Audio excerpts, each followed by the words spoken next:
Hey, Daniel. Yeah, Ryan, what's up? I hate something a lot, and I want to talk about it. That is not a question, but I am your friend and I'm here to back it, bud. What's going on? Okay, so there's this thing. I have not been in college in like 5 years. Okay, it's been a while, but there's something from college that still makes me super mad, and it's called self-plagiarism. Okay, and for those of us such as myself who've never been to college and don't know what that is, could you give a brief explanation? You're lucky you don't know what it is. It's stupid. It's the dumbest thing I've ever heard of. All right, plagiarism. That makes sense. That's not dumb. Plagiarism is bad. You shouldn't do it, right? Plagiarism is when you steal the work that somebody else did, like a writing or a song or whatever, and you pass it off as if you did that. It happens all the time in music where somebody steals like a line or some like phrase in music and then they pass it off as their own. Or in academics where you steal like a paper or part of like a paragraph and then you say, hey, I did this, even though you didn't. It's a big lie. Plagiarism's bad. All right. Okay.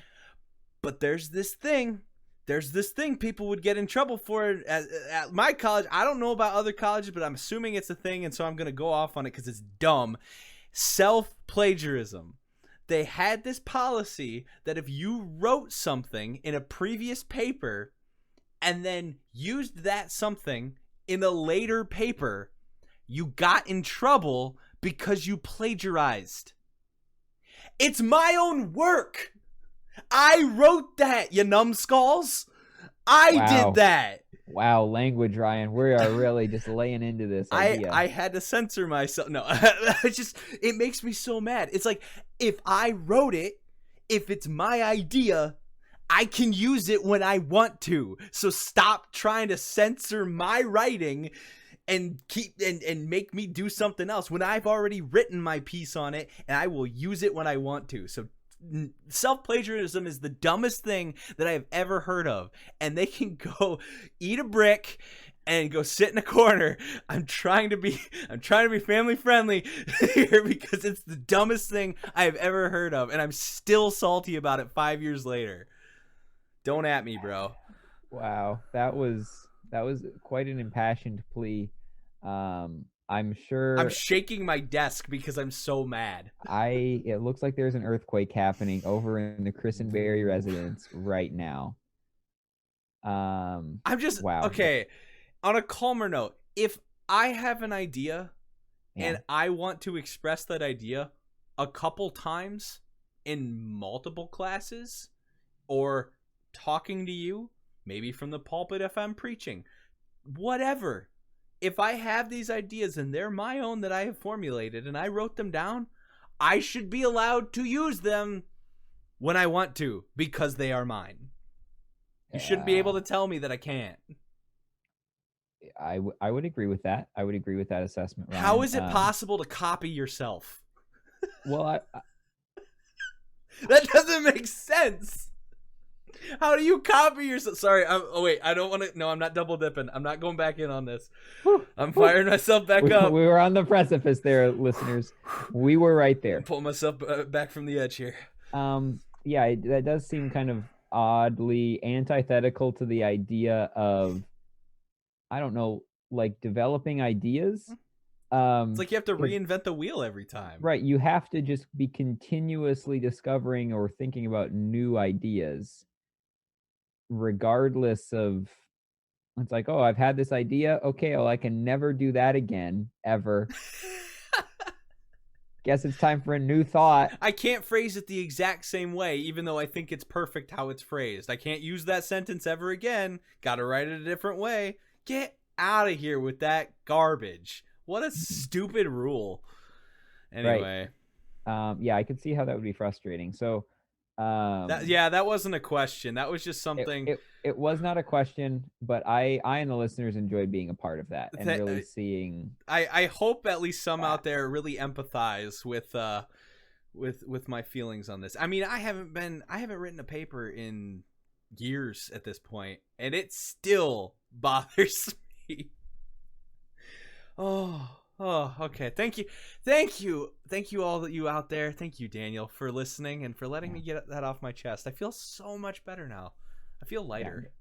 That's great. I feel like And I took off of a backpack and I just like it was full of rocks and it's just tumbling down the hill. was it full of the bricks that you told people to eat at one point during that tirade?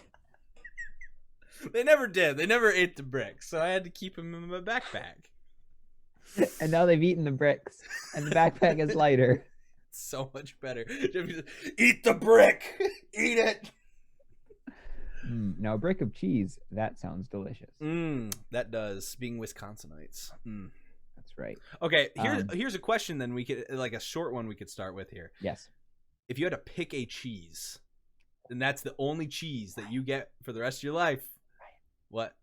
You can't make me do this. It's you gotta choose your favorite child. Ryan, What? I have lived in the state of Wisconsin for more than a quarter of a century. You can't ask me to winnow down cheeses to one. Top 5 I would struggle with. Top 5? Oof. One. Yeah. All right. Well, if That being said, gun to your head, you got to pick one. I'm torn between two things here. Okay, this is going to be insight into Daniel Hintz's brain. Okay. My gut reaction is either mozzarella because pizza, Okay. Yeah, that's fair. or American because cheeseburgers. American? A good cheeseburger has American cheese on it. But American cheese isn't even like that's not even in the top 5. Get out of here. I would agree with that, but like if you were telling me I could never have a cheeseburger again, okay, that would hurt me on a deep level. Okay, I see where you're coming from. Versus, and like the same thing with pizza. If you told me I could never now I will say this, eating a hamburger with mozzarella cheese, doable. Eating a pizza with American cheese, an abomination. So I think I would have to say mozzarella for that reason. That's a fair point. Mozzarella is very versatile. It's a very versatile cheese. I think because I like sandwiches, I mean like provolone is really good, but I like the rosemary provolone. You can get that at some of the local cheese factories around here. Yeah. They'll mix in like some different not sage, different seasonings. Herbs, yeah, that's what it is. Herbs yeah. and spices. There you go. We're going to KFC. 11 of them. Yeah, no, provolone was the top of my list until I remembered pizza. So I'm in the same boat there with you. That's fair. All right. Well, now that we've solved that problem, we've been cleared the air. Talked about cheese. Everything's right. Weight has been lifted. So with that, if you're still listening to this, thank you so much. Welcome to the Assemblymen. Welcome, everybody. We're glad to have you. Right. Here at the Assemblymen, we believe it's okay to ask for directions. We usually have an intro here about our purpose being personal development, but I'm going to be real honest with you, listeners. This episode's going to be a little bit wild. Yeah, a little bit different. Freeform. If you haven't picked up on that already, we're going to try some different things out. Rather than kind of following the same kind of the segments and the structures, we're going to be a little bit loose. Just kind of let the conversation guide us, see where we go, still have some fun, say some, funny stuff. It doesn't mean we've given up on structure, which we will continue, because especially since in the last episode we talked about how we've changed up a little bit of how we were doing it. We haven't given up on that or thrown it out the window. It's just today we were feeling a little bit spicy, and wanted to talk about some stuff, and we're going to see how it goes. So yes. So listen to this episode. If you hate it, great. Tune into the next one. We'll be back to closer to normal. If you love it, let us know, and maybe we can do more like this. We'll see. Absolutely. But anyway, Ryan, do you want to introduce kind of the theme, the idea? What are we kind of talking about this week? Yeah. So, actually, as we go, you'll notice that we're going to be talking about two different things today. But I think we're going to start off talking about humility, if I remember correctly. Yes. Humility, something that a lot of people, they'll like to talk about, especially when they're talking about other people and wishing they have humility, but not so much want to talk about it for themselves. And that's what we're going to do. Is we're going to talk about humility for ourselves rather than wishing it on other people. Yes. Which is not as fun. We'll backdoor into some other stuff, but we'll talk about that as we get there. But let's start with talking about humility. Yes. So as you kind of, when we were preparing this episode, I like that the point that you made, Ryan, where you pointed out that, humility and pride, obviously they're opposites, right? And Yes. it's very easy to kind of fall into the trap of thinking that I am always right, and that if I disagree with other people, even the majority of other people, they are all completely wrong, that I'm the only right person, and everyone should listen to me, and things would be so much better. Yeah, for real. And I am here to tell you from personal experience that that is not, in fact, the way that the world works. Oh, And that really? if everyone thinks you're wrong, and it's possible that you are the only right person, statistically, it's unlikely. It's very improbable. Let's say that. Yeah. It's just, I mean, I would say it's possible, not likely. So, one of the examples I thought of as I was kind of thinking about this in my life, and sometimes with that was, we're going to take a trip down memory lane. Uh-oh. Approximately 10 to 12 years ago. It's a High school, long time. so long ago. Galaxy far, far Makes away. me feel old just saying it this way. Because we're going back to high school Daniel, and high school Daniel. So, What a strapping young man. I wouldn't say that. And I don't think that the pictures that haunt me to this day would say that. Insert picture now. It's gross. Avert your eyes. So anyway, high school Daniel, as I think a lot of high school people in general, had very strong opinions about the way the world worked and the way that certain things needed to be done, namely, specifically in regards to dating relationships. Okay.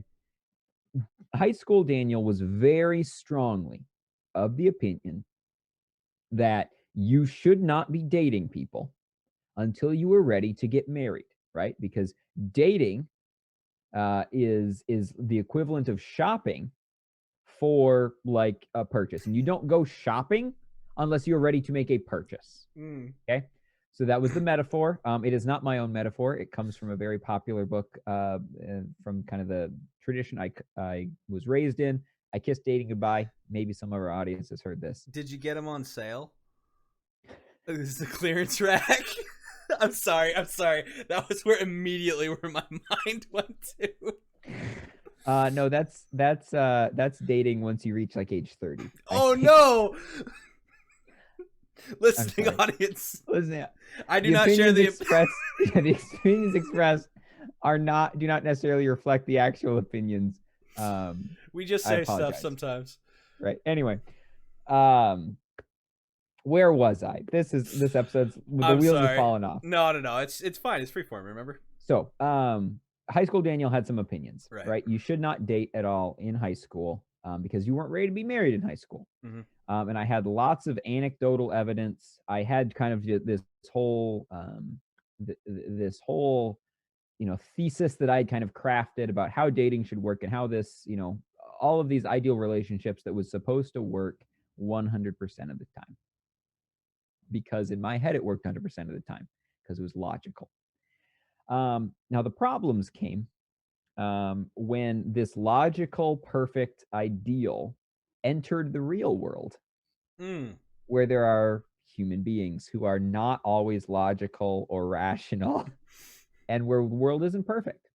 And so I would immediately judge any people that I knew. Now, I was homeschooled, but I had some friends in the public school sector, and I judged a lot of them because they were chronic daters, right? It was like every weekend, they had a new girl or boyfriend, or they were always chasing somebody or that. And I was like, this is dumb. You're making poor life decisions. And that only further reinforced the pride that I felt because I was right and everyone else was stupid. And so I would not say a girlfriend in high school because I would not have used that word to describe it. Looking back, I had a girlfriend in high school, although neither of us really owned that language. And I thought that was the correct best thing to do, was not date, be friends, and adamantly resist the narrative that we were dating. I don't want this moniker. This is not it. Now, what the effect that that had in the real world was it conveyed to this other person a sense that I was not interested in dating them, which was in fact the opposite of true. And as we got older, we went to or she went to college. I was still living in our hometown working. Got to the point where she started dating other people because they were expressing their interest in her instead of just adamantly pushing back and saying, no, we're not dating, because we're not ready to get married. Which you might ask, well, what does that do to like the engagement process? Because isn't that kind of, yes, it is. You are correct. Yeah, so dating and engagement were the same thing. The same thing. As soon as you asked a girl out, it was like putting a ring on her finger. Yeah. Oof. So no pressure. Yeah, no right. pressure, right? You better get it right. Again, I was right 100% of the time. The other thing that caused this to kind of crumble, this worldview to crumble, was when I had a group of, or some of the friends of the friend group I was a part of who were dating throughout high school, and then they got married, and then they're still married, and they're very happily married, and their family is great. Yeah. Success stories, huh? Success story that did not fit within my framework. And so if I had, listened to maybe some cooler, wiser heads that might have said, maybe you don't have everything figured out at age 17, and maybe you do in fact have room to grow, and you might have some good ideas, but maybe they need to be kind of adapted to the real world and some realistic expectations. My life could be very different right now. But instead, I was adamant that I was the only right person, that every other person in the world who tried to tell me otherwise was a complete idiot. And here I am, single at age 26. Hear that, ladies? What? This has actually been a big ruse. This whole thing is a dating app for no. Anyway, sorry. It's the worst. It's the least successful and worst dating app of all time. Oh no. I mean, I can kind of go off of the whole relationship thing when it comes to humility. Mine wasn't like I didn't think everybody else was stupid. It was more just like I didn't listen to my dad. Okay. So I dated this girl in high school, and we'll not say names to protect the guilty. And so we it was Valentine's. Your high school was in the air. High school Valentine's Day. You got to do something cool, right? You got to come across as like, I'm an awesome boyfriend. I got to do the best thing. Like, I got to outdo all the other boyfriends of the world. It's gonna be fantastic. So my plan was to go out and just buy a bunch of stuff. Really, it was just like I'm gonna go out to because I'm a high schooler. The only thing I can afford, Dollar General, and I'm gonna go out. Yes. And I had like 10 different things I was gonna buy, and mind you, this was like the first Valentine's Day of our dating. Whatever. A lot of pressure. Right. So what I was gonna do was I was gonna get these things, and then I was going to throughout the day present them and have like special places where we met up or like we walked to. This is like engagement level planning. Yeah. Some echoes, some things coming back. Yeah, it's when I think back on it, I like cripple in cringe. I just like I can't move because it's so bad. And so my dad was talking to me about this, and he's like, there is no reason that you should be doing this to this extent on this level, especially on this first Valentine's. We'd been dating for like 2 months. 3 maybe. I don't remember how long it was. It was not long at all. And it's like, this is too much. You're setting way too high of a bar, too much expectation. You're spending too much money. If this is really something that's going to like work out or whatever, like doing something nice, like just one thing nice, hanging out for a little bit during the day and just saying, you know what, I appreciate hanging out with you. I like being around you, should be enough. And I totally didn't listen. I was just like, what do you know, old man? It's not like you're married or anything or have, Have like, 2 children. yeah, right. It's like, what do you know about romance? You don't know anything. And I Mhm. totally went out and like, I actually, I also had lied because I said I wouldn't do it. And then just The proceeded foundation of any good relationship. lying. And I went out and I totally did it. And I regretted it so hard. Not just because like it didn't work out the way I thought it was going to.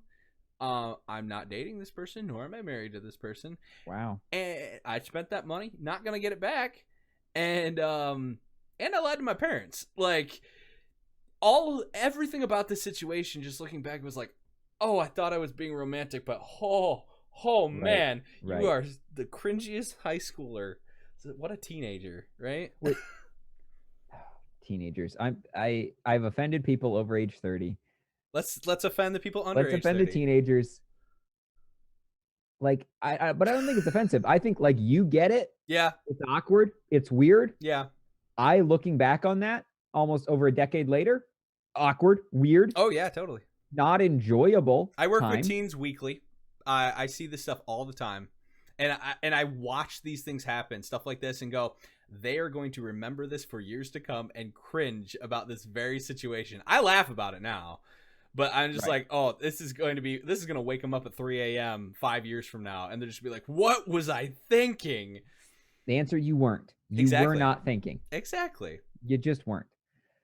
So that's why we wanted to talk about, kind of like Ryan hinted at, 2 kind of themes here. So there's this idea of humility, right? Of thinking I am the smartest person in the room, and then realizing I'm not that, which is humility, right?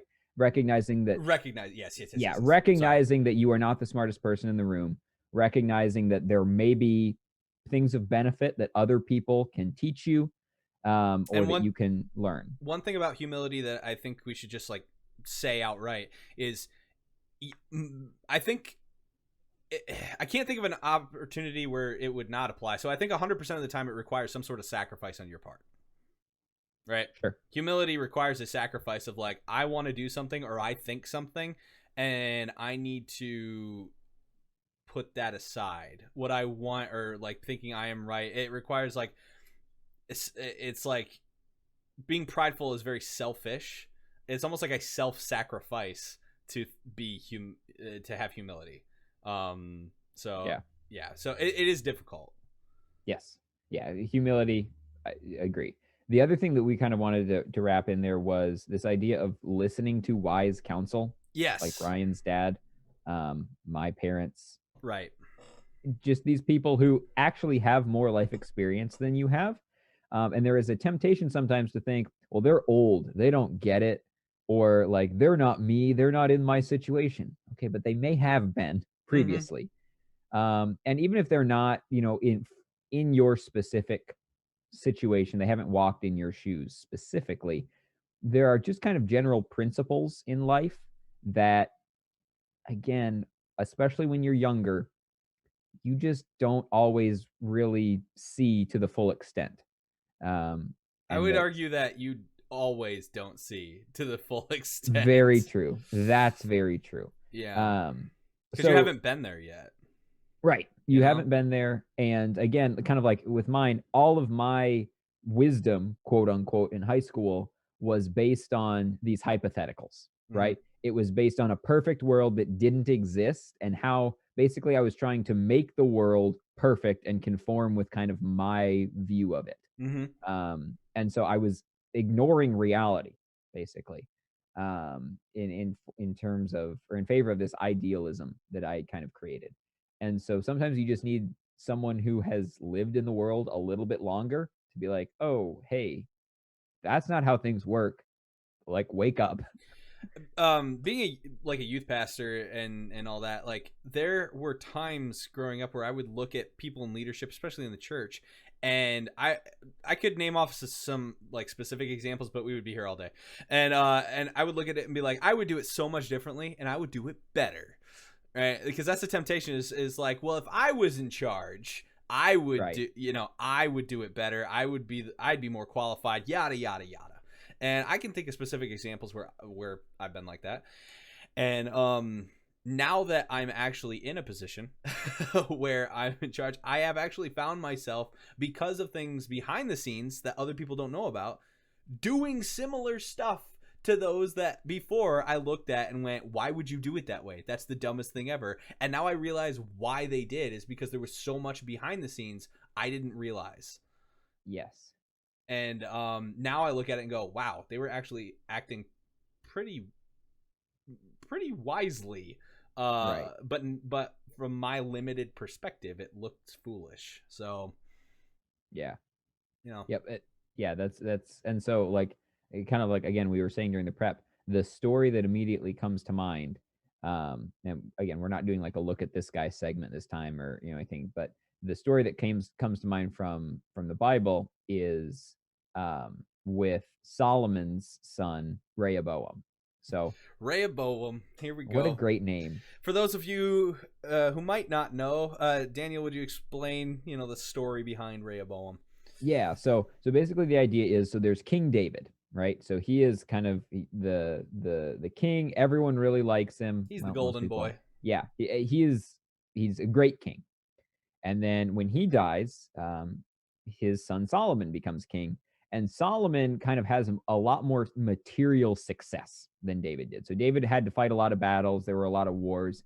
Solomon really doesn't have any of that. Mm-hmm. He just gets to like build an awesome temple and an awesome palace and build all of these like diplomatic relationships with other countries by marrying all of their women, just all of them. All of them. He's got a lot of wives. It's not great. He liked the ladies. But it's really a golden age for the nation of Israel, which is kind of the country. And so when his son Rehoboam becomes king, Rehoboam, some of Solomon's advisors, Solomon, a man known for his wisdom, kind of is most famous for, some of his advisors go to his son Rehoboam and say, this is what we think you should do. These were some of the areas we think your father didn't quite do as well as he could have. He was forcing people almost into slave labor and putting some of these hard burdens on people.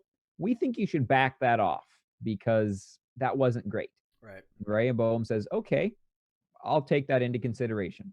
And then he goes and talks to some of his buddies. Yeah. Some of his just kind of bros who are his age, young guys out to just kind of, make a name for themselves. And they tell him, nah, your father was way too easy on these people. Don't back off.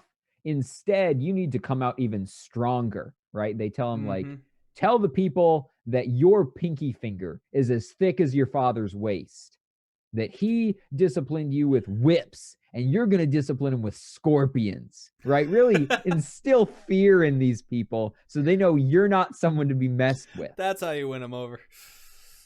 Oh, how'd that work out? Well, what happened was civil war happened.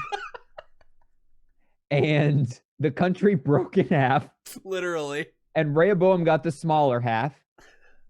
And then everyone hated him. And it started this cycle of every king of these two nations just got worse and worse and worse. There's like a handful of good ones.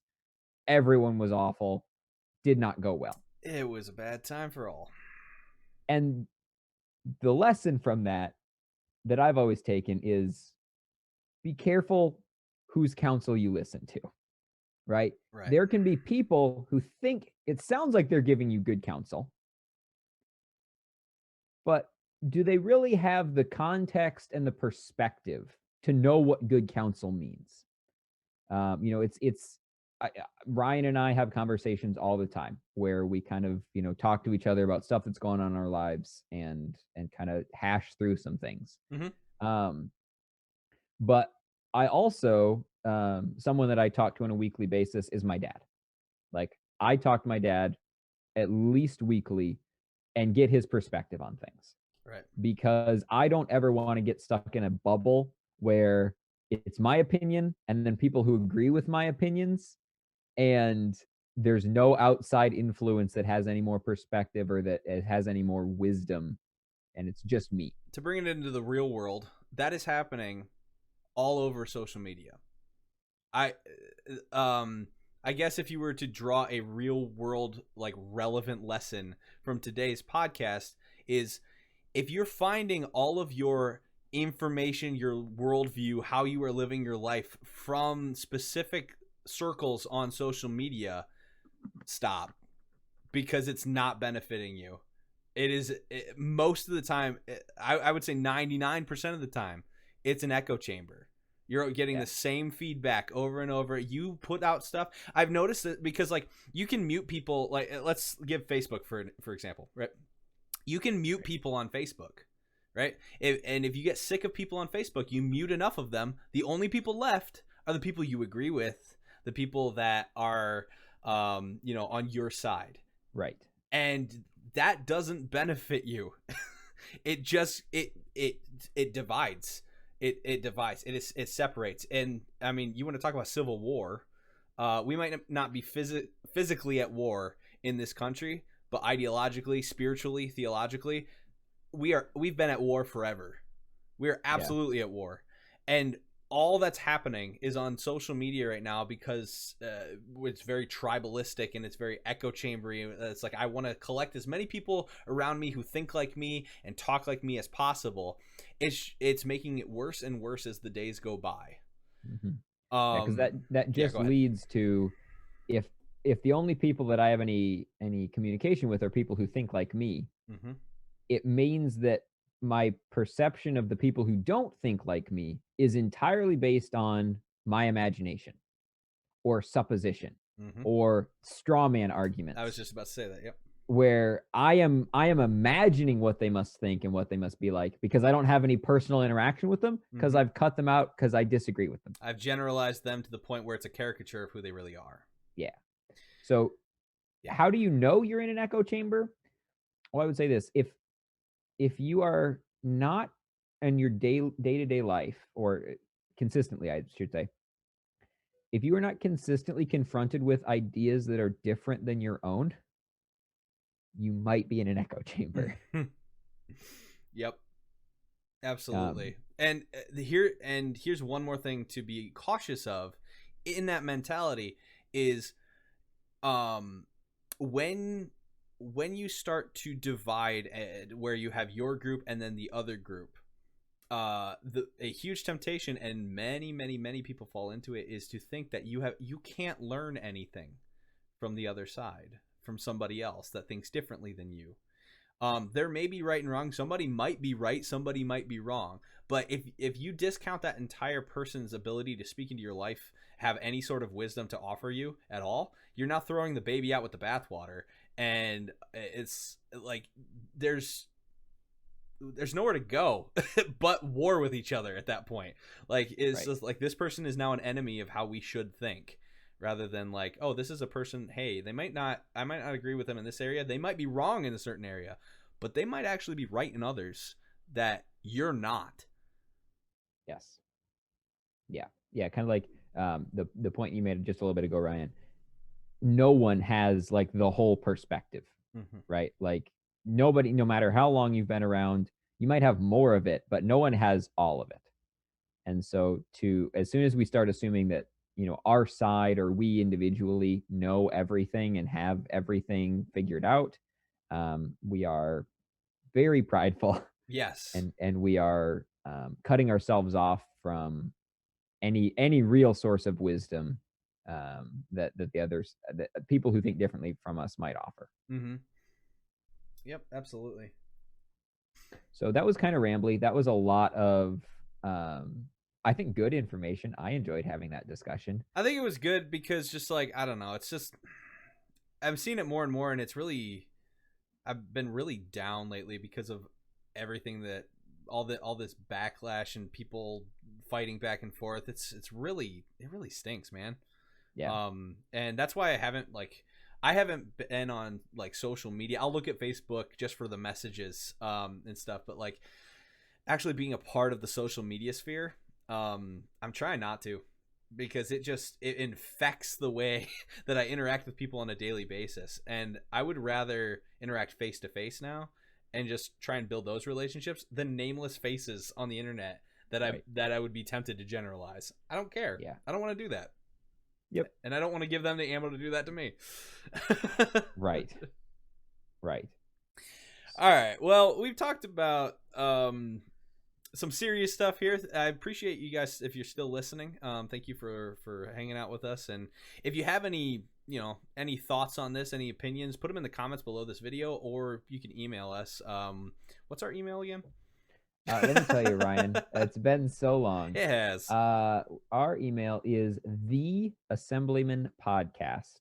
So that's Assemblymen podcast, the Assemblymen podcast @gmail.com. All right, perfect. Yep. If you have anything you want to continue the conversation with, let us know in the comments or email us there. But before we sign off for today, we do have something fun we would like to discuss. Yes. What do we got? So this again, free form. We're just throwing spaghetti at the wall to see what sticks. It's gonna be great. I'm excited to talk about something that is actually enjoyable, something fun. This is okay. So this is the idea. This is what we're gonna be talking about. So okay, hit me with it. Imagine, Ryan. Okay. World War III happens. I thought you said this was gonna be fun. No, go with me here. Instead of nuclear war wiping out everyone on Earth. Okay. The nukes are dropped. Not great. But instead of killing people, nuclear radiation infects 6 species of animals. Okay. And causes them to become like Godzilla kaiju-sized monsters. So for instance, if it's all kangaroos. Oh no. Kangaroos are now 100-foot tall monsters. Okay? Oh, could you imagine the bouncing? Oh no. Okay. So the question we are going to pose, and if the audience wants to consider or continue the conversation, free to. Okay. What are the 6 animals you would least like to become kaiju-sized problems? Wow. In the world? Wow. Okay, does the entire species change? The whole thing? Or just one out of the species? I think let's start out with the purpose of it's everything. So whoa. Okay. So do you want to start? So we're doing 6 because Daniel's gonna have 3 and I'm gonna have 3. Right, and we're gonna kind of alternate back and forth. So do you want to go first or should I? Yeah, so I'll start things out. Okay, go ahead. I think let's start things out. So this is a personal thing. Yeah. For me. I know exactly what you're gonna go with. I do not want kaiju-sized spiders. I knew it. I will die. Literally. I will immediately, I won't even wait to see them. I will just commit ritual seppuku, cut the entrails out, and be done, because I am not living in a world where there are giant spiders. Oh no. No. Oh dear. That would be horrifying. Could you imagine the size of the webs? It's so bad. And the little egg pouches. Oh, and they're all coming out. But they're giant? Yeah. No. They look like bears. Yeah. No. Their babies are the size of bears. Oh, that's a good one. Absolutely not. See, I was going to go with it on a similar route, but I just want to take a minute to think about okay, if we're talking specific species, is there a specific type of spider that you would go with? I personally think that tarantulas are just the big ol' the least they're maybe it's just because they're biggest and you can see the most detail, and that any spider blown up to that level would be awful. Because I don't think the venom does not matter. No. That's not how these things are killing you. No, it's just pure terror. I'm having a heart attack. So I take it you never watched 8-Legged Freaks? No, I saw the cover in a family video, a video rental store back in the day when those existed. Yeah. And noped out of the aisle and ran and found my mom. Oh my word. Wow. You got some crazy arachnophobia then. Woof. Yeah, it's not great. Okay, well, I was going to go a similar route to move it along a little bit here. So I'm debating whether I should go with this one. I will. I'm going to go with this. I'm going to go with ants. Oh, If the entire species turns into kaiju, the whole world collapses in on itself. All right. ah, So that's why I asked if we're going with the entire yeah. species. But yeah, if ants, if any, well, actually, I would go with army ants because Ooh, they're aggressive. yeah. Yeah, army ants. They already, if they were the size of a human being, they could pick up cars with their mouths. Could you imagine what they can do if they're the size of Godzilla? They are burrowing through the earth. The earthquakes, the tectonic plates, forget about it. Yeah. They're just We're like, done. oh yeah, there's no earth left after that happens. So I think ants would be my my number one pick. That's a good call. Plus, Yeah. they're No, because extremely just scary. the sheer number. Yeah, just by sheer number alone. Even if they were like half the size, then Yeah. they'd still overrun the entire planet. So yeah, my pick is ants for Okay, for my number that's one. a very strong pick.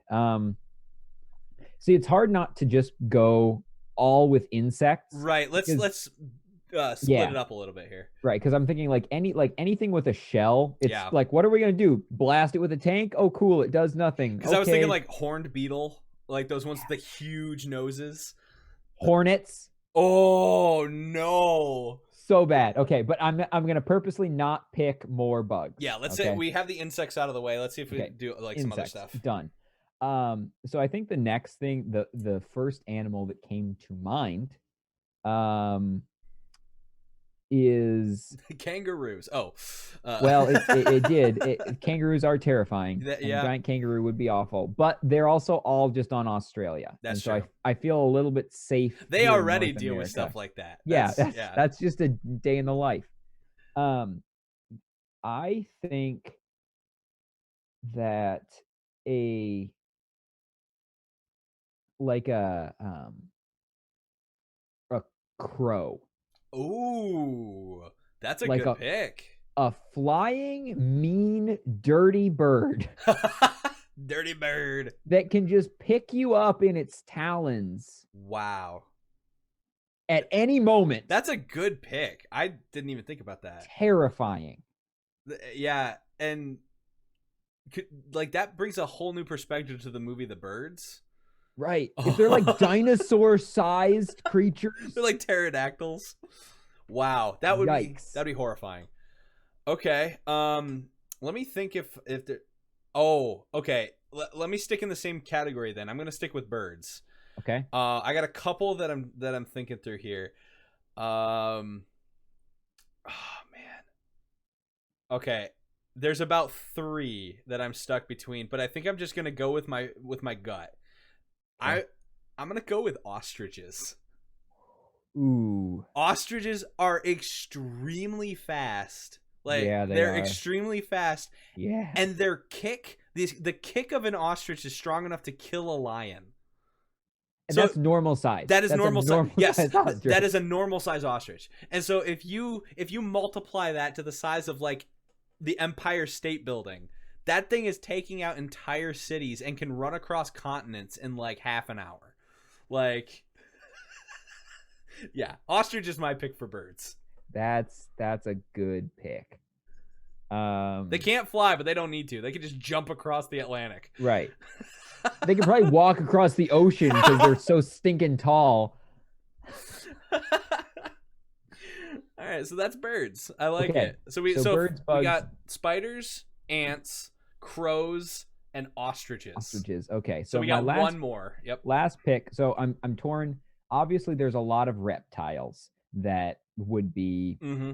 terrifying, but I think that's space that we already have an imagination for, right? I was We've thinking Komodo dragon, but I'm like, that is literally Godzilla. That's just it's a Godzilla or it's a dinosaur, like mm-hmm. with that. So I'm going to turn my attention to mammals. Okay. Just kind of because and I'm going to say this, I'm not that afraid of ocean animals, right? Fish, Just stay out of the giant water. piranha. Yeah, like I just don't go in the water like I do right now, and I'm fine. Right. So I got choked up a little bit thinking about that. hits you deep in your soul. Yes. So I think the animal that I would the land mammal that I would least like to be gigantic, Godzilla-sized. Uh-oh. I gotta before you say yours, I gotta say mine Okay. is gonna come out of left field, and I guarantee you don't pick it. Okay. No, no, here's mine. Here's mine. Okay. Nope. Locked it in. It's a skunk. Oh, oh, whoa! That's so good. Like That's goodbye breathing ever again. That's You know how much good. stench a giant Godzilla skunk could put out? Think about it though, like you know when they like volcanoes erupt, if it's a big one, it can change the weather patterns of the Yeah. continent. Is that what would happen if like a city-sized skunk just sprays its stuff? Oh my god. Is that going to change the atmosphere?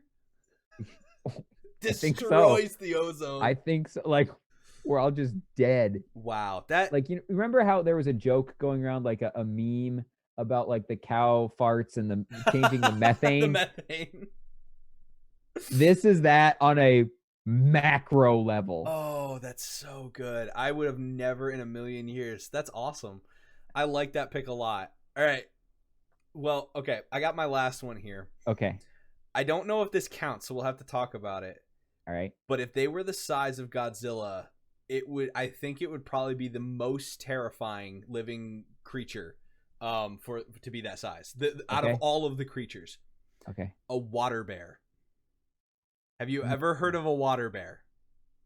I have a little bit, but why don't you explain a little bit for the audience? Okay. Maybe. Water bears are microscopic organisms. They have like 6 legs, and their face looks like a mole's face. Kind of, right? They have like this, it's almost like a straw. I think they filter, they're like filters and stuff. They're about the size of like bacteria. I think they are a bacteria. Anyway, they're nicknamed water bears. And these, I think, are the only living being that can survive the vacuum of space. Mm-hmm. Yeah, they cannot die in space. Like the freezing temperatures, the lack of oxygen, like they don't die out there. And so like they live in the most extreme of extreme biomes. I think that you might be able to find them by like volcanoes and all this stuff. So they're like, they are hardcore. But you blow that thing up to the size of Godzilla, you literally can't kill it. Right. It cannot die. So that's so good. And so I think I would pick a water bear if I'm allowed to do that. If not, I'll just steal your kangaroos, because that would cause massive earthquakes. So tardigrade, water bears, also known as tardigrades. Tardigrades, thank you. Maybe a more common name for them too. Yes. But yep. Yeah, they are impossible to kill. So if they were gigantic, yeah, there's nothing you can do. I mean, let me rewind back to the insect thing, because I'm sure somebody's screaming right now listening to this. Cockroaches was definitely on my list. For sure. But also, ants are stronger, so that's why I picked ants. Also, I did think about slugs, because that just sounds unpleasant. Oh, gross. They don't really care. They're just nasty. Right, but again, I just use like salt water and then I deal with them. Yeah, so okay. That's fine. But yeah, though, I think any of those 6 would... So our final list, we have spiders, tarantulas. Yes. We have ants. Yes. Crows. Yeah. Ostriches. Skunks. And water bears. What a world that would be. Oh, man. Not blowing those up to Godzilla size. Thankfully, we do not live in that kind of world. But thankfully, so any world leaders, if you're listening to this, no nukes. No nukes, please. Because if I've read enough superhero origin stories, I know this is how it starts. I know you think it's going to do this, and it actually does this, and all of a sudden we've got a bunch of ants walking around, billions of ants that are car-sized, that are crushing our buildings and chewing them up and feeding to their queen. And now everything smells like skunk. And it's not a pleasant time. Not a good time. I really do. If any of you out there have different suggestions, like I want your top 6. Put them in the comments. I want to read them. I will, we'll go through. We'll heart the ones that we think are great. You know, if I want to hear feedback on this one because this is hard hitting topics and I love it. So Yes. This is what we're here to do. We're here to entertain and to teach. and to get And stuff to off have of our discussions. chest. Maybe I need to be a little bit more humble about my take on the self plagiarism. I don't think so. I think it's stupid, and until someone proves me wrong, I'm gonna think it's dumb. And even if you do, I'm gonna have a hard time being humble. It's still dumb. Bring this thing full circle. We're all works in progress. That's right. We're all being assembled here. That's true. So yeah, you know, if you've enjoyed this episode, thank you for listening all the way through. Thank As you. we said, we have an email address, theassemblymanpod@gmail.com. You can find us on Facebook. You search the Assemblyman Podcast. We're on YouTube, Podbean, SoundCloud, kind of all the podcast places. You might find us. And yeah, we'd really appreciate you sending a comment or an email, sharing us with a friend, and hopefully continuing to the discussion and to grow the group. But we typically end these episodes by kind of asking, what are the takeaways, right? That's right. So Ryan, what did we learn today? Well, if I'm drawing from the end of the episode, I'm gonna say Godzilla-sized skunks are a new fear I didn't know I had. That's horrifying. Thank you for introducing that to me. You are welcome. My takeaway, what did I learn, is don't be like high school Daniel. Well, no, you already knew that. But I was reminded in a new and fresh way that reawakened the social anxiety I feel on a daily basis. On a serious note, though, I think I would say let's work on not separating and dividing each other. You know, being willing to be humble and to listen to wise counsel that you might not know where it comes from. That would be, I think, if on a serious note. But I still think this Godzilla skunks are, whew, that's a bad one. Many takeaways. So, yeah, once again, thank you everyone for joining us. And until the next episode, meeting adjourned. Bye-bye.